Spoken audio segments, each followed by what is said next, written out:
Today we're going to make a small rustic stool.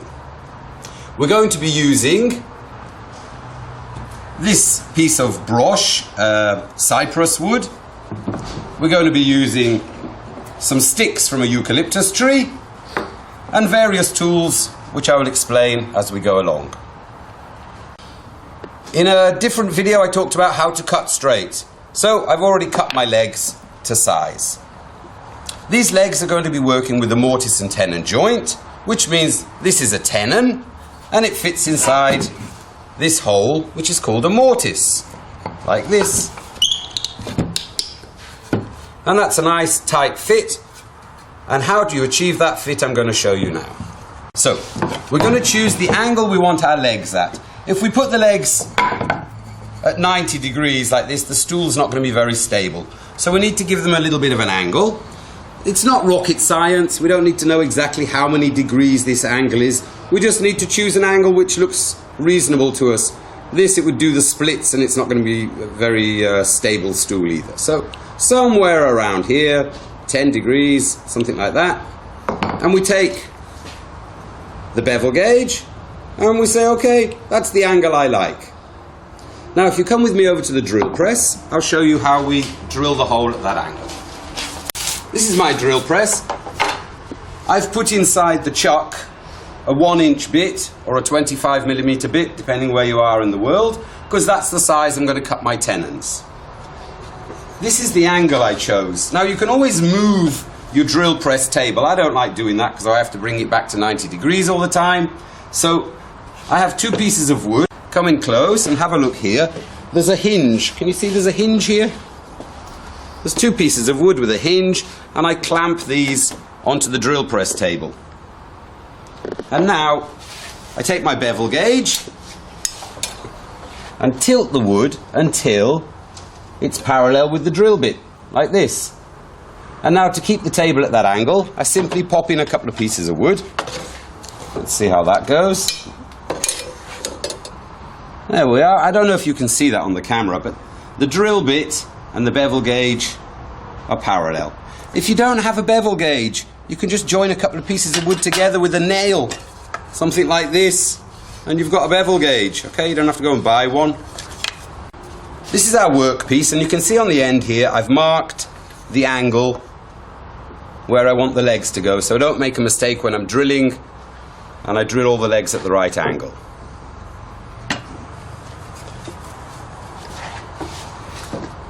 You can see it's the wrong angle, so I need to drill this one like this. You see the line and the drill bit are lined up, so I'm going to drill this hole here.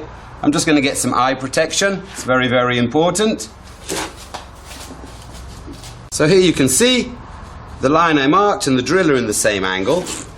I've made a mark here where I want the mortise to be. I measured 6 centimeters from the end of the board, because short grain is weak, and if I drill too close to the end of the board it'll break here. The long grain on the side, it's stronger, so I measured in here 4.5 centimeters and from here 6 centimeters, and that's where I'm going to put my leg and drill my mortise.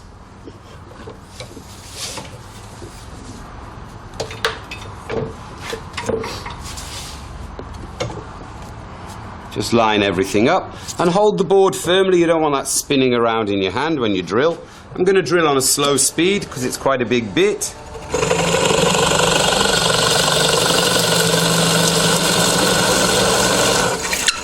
Don't forget to clear out the sawdust so you don't get stuck in the hole.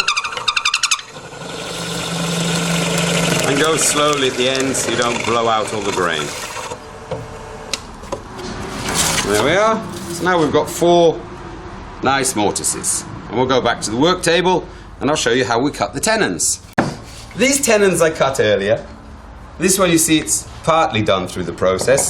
So now I'm going to show you how to do everything from the beginning on this leg.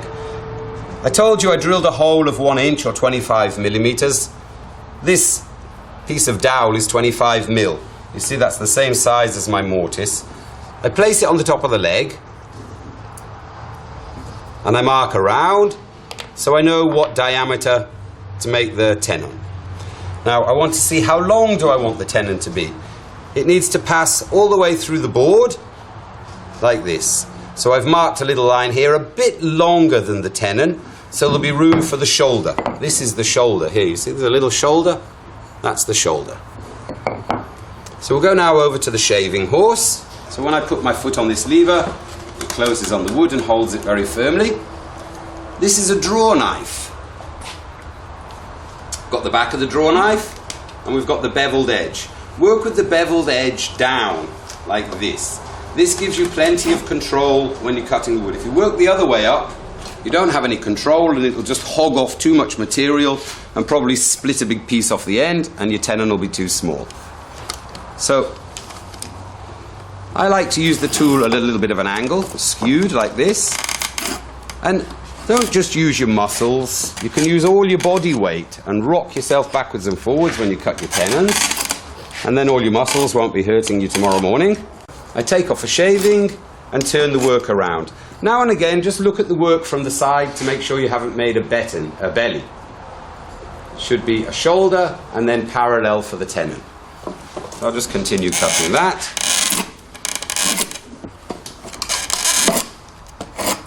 And if you look on the end here, I've started to get close to the line.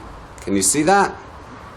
Now I'll just do one more time around and get a little bit closer to the actual size I want. Now you can always do this with a craft knife, with a pen knife. You don't have to have a draw knife. You can even use a cheap craft knife from the hardware store.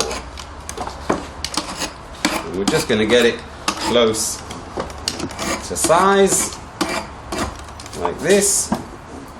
You can see on the end now I'm close to the line.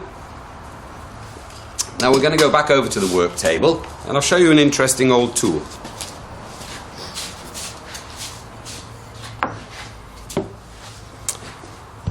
This tool is a tenon cutter. It's a very old idea. This one's called a hollow shoulder because the knife has got a curve in it. You see it's got a curve here for the shoulder. It's like a big pencil sharpener. Now you can make these yourself. You've just got to find a nice piece of sharp metal. And then it's just a block of wood with a hole a little bit bigger than the size of the tenon you want drilled in it. And we'll talk about that in another video. I take my leg, I hold it here in the vise, up straight, and if you come over here and just have a look down from the top, you want to hold the tool straight, not at an angle like this because your tenon won't come out the right side. So you hold it straight and eyeball down the hole here, there you are, and you can see the workpiece sitting straight at the bottom of the hole. Beautiful. You see, very, very basic, simple tool, and it costs you peanuts to make once you've got a little bit of sharp metal. An old planer blade can do it. There we are. I can give it one more turn until I get to the shoulder. You can see the shavings dropping off here.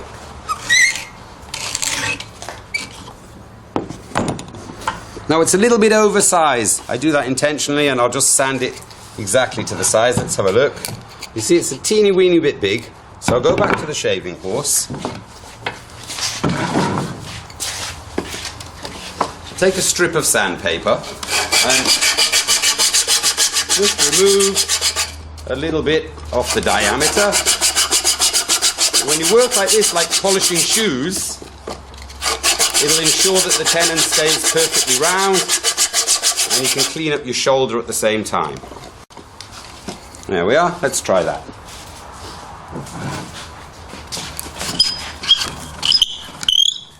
Beautiful.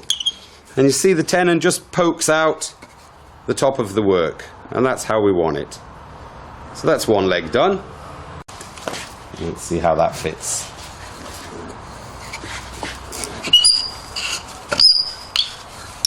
Wonderful, and that fits through as well. If you have a look at this leg, as I turn it around, it changes its attitude. Now, I think that looks nicer than it did before. Look, as I turn it around, can you see the bottom of the leg moving? Because it's a stick, it's not straight. So you want to wiggle your legs around like this until it looks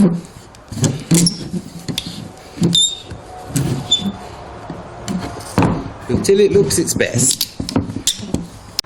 There we are. I think that looks pretty good now.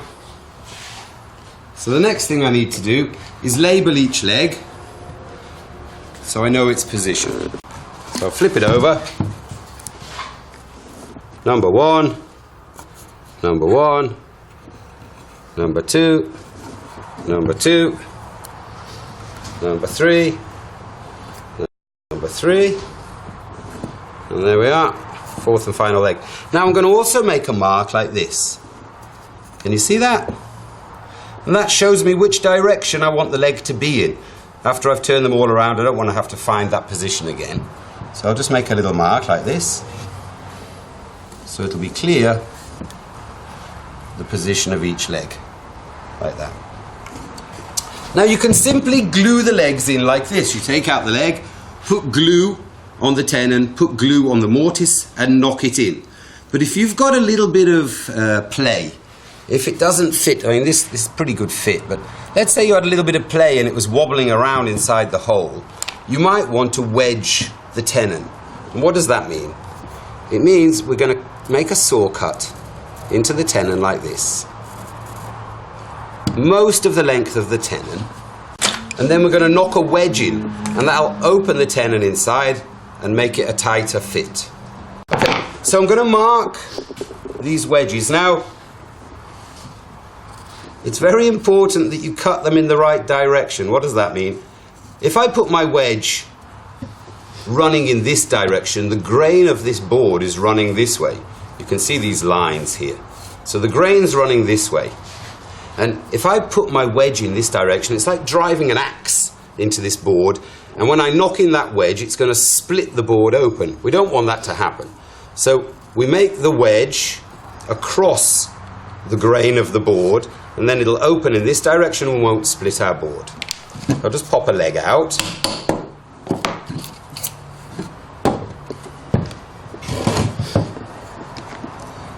I know my leg went in this far, and I want to make this saw cut not the whole length of the tenon, because I don't want it to crack the tenon and the split to run off down the leg. So I'll stop about 8 mil from the bottom, like this, and mark a line down here. Now you can do this cut with whatever kind of saw you've got.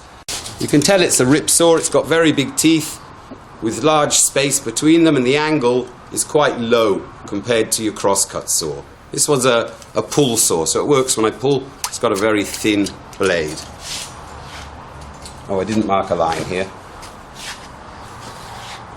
Just to keep me on line, so I know where I am. Start by pulling the saw towards you, close to the handle. It's most stable there. Use the whole length of your saw. And you can just rock it backwards and forwards to keep yourself on the line. I'm going to also make this saw cut a little bit wider in a minute, so that'll take out any wax that might have been in there. There we are. It could have been straighter, to be quite honest with you, but never mind. Now I'm just going to take a regular crosscut saw and make that groove a little bit wider so that it can take the wedge.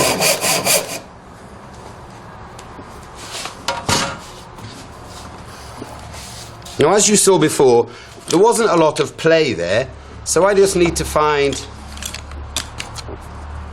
not a very wide wedge. There we are. So I'm just going to pop that in there like that. And I'll mark a line, the width of the tenon. You can saw it, or you could just split it with a chisel. That's what I'm going to do now. So just place it on a piece of wood so I don't chop holes in my work surface. You put the chisel next to the line, like this. The wider chisel you've got, the better. And give it a boom. There we are. And we've cut that to width. I should just check if it's going to fit in the mortise. A little bit tight. So I'll just give that a sanding.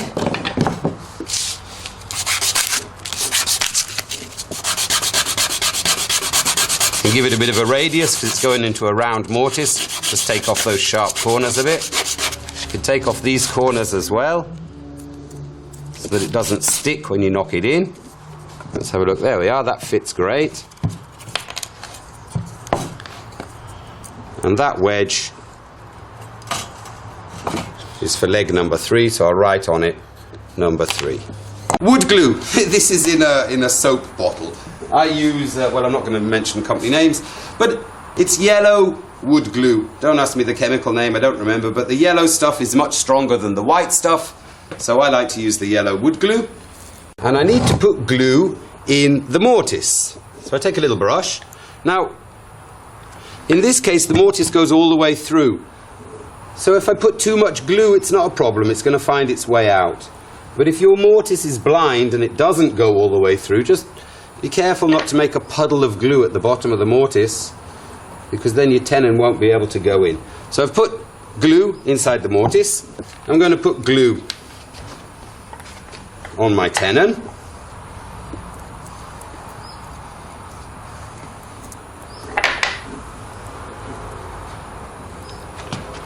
Don't need anything on the end because that's not touching anything. An end grain, by the way, doesn't really glue to anything anyway, so there we go. Now, I've got my little mark here to show me I'm in position, and number 3, so I know I'm in the right hole. I'll pop it in there, and I'll just put it on the edge of the table like this, and listen to the noise it makes as it goes in. And you hear at the end, it's like, it's one piece. Now flip it over, take your wedge, take a bit of glue. Now don't forget your leg's at an angle, so you're going to knock your wedge in at an angle as well. I like to do that over the leg of the table. Use a regular hammer. And again, listen to the noise the wedge makes as it goes in. It's like schlack, because they're about at the beginning.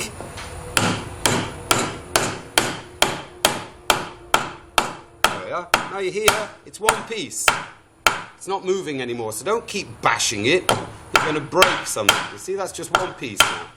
And the next thing you need to do, just take a damp cloth.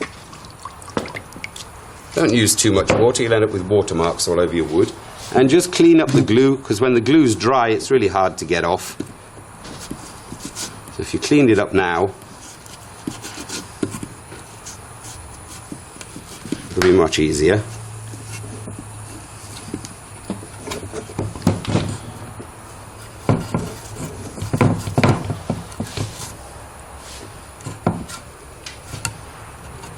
There we are. Cleaned up all the glue. Now I'm not going to cut all of these now in this video, but you continue exactly the same with all 4 legs. Put in all your wedges, and now it's very, very strong glue joint. When there's pressure on the fibres of the wood, they actually knit together with the glue and make a very, very strong glue joint. If there's play and it's wobbling around, it won't be very strong and that leg will fall out sometime in the future. So once you've finished wedging all of your tenons and glued everything in, let it dry. Once it's dried, we can saw off the top of the tenons and wait till the glue to dry, because if you do it while the glue is wet, the sawdust and the glue will stick in between the teeth of your saw, and your saw is going to be useless after that. So do wait for the glue to dry. Once you've sawn all these off, maybe your stool is wobbling around a little bit, so you're going to need to level it. So I just put a little wedge under this leg and a wedge under this leg until I get to the same height in all 4 corners. 23.5, 24,